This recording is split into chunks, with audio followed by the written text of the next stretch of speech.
This part of the reading, learning about thinking.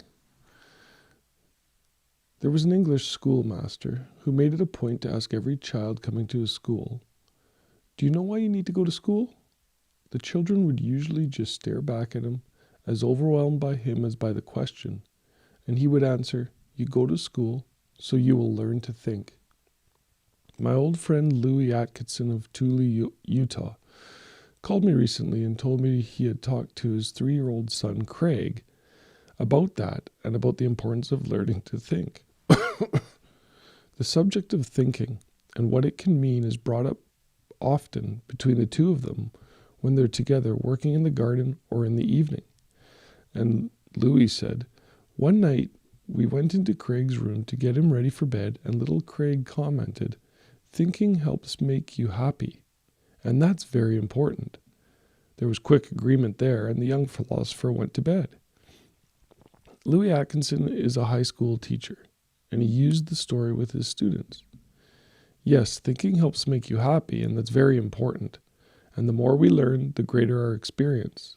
The more possibilities we put into the thinking raw material pile, and thinking is the father of creation. Thinking, to the person making plans, is the navigator of his future life. And yes, that's very important, but there's more there too. Louis asked me over the phone if I'd seen the motion picture Star Wars. I said that I had not, but I told him that I had seen, at my son's urging, the 2 sequels. "Do you remember that bit in there about the Force?" he asked.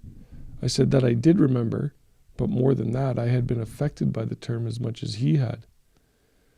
There is a force, call it what you will, that seems to come to the aid of those who develop a healthy attitude about thinking and getting ideas and moving towards difficult goals.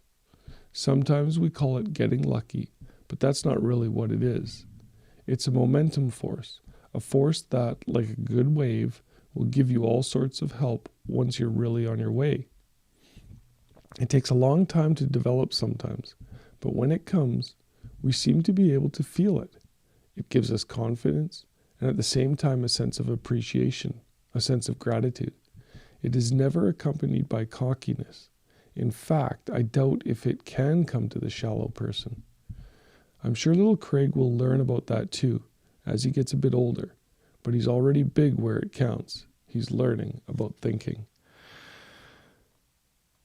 It's all about how much thinking is a part of our creation and about, a part of our success. And so learning how to do that in the right way is, an integral part of, being successful in life. So, I love that middle quote that says,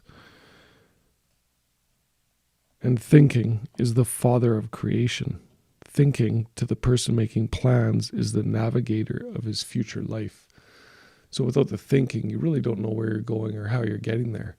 It involves goals and it involves, new ideas. As he says, the more possibilities we put into the thinking raw material pile. So here's where you get to make a choice. Whether you continue through your days just thinking that you know how to think and think in ways that are successful to you. You just need to look at the results in your life. And the results in your life are what tell you how you're thinking.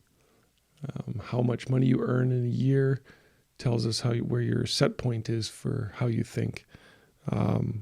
Any result at any part of your life will determine how you're thinking in those places. And so now you get to choose. Are you going to continue going through life thinking that you know how to think? Or do you want a way in which to learn how to think in a way that gives you what it is you want in life so you can create whatever you want? Choice is yours. Direct message us if you want to hear more, or just comment, "I do." All right. We will talk to you guys tomorrow. Enjoy.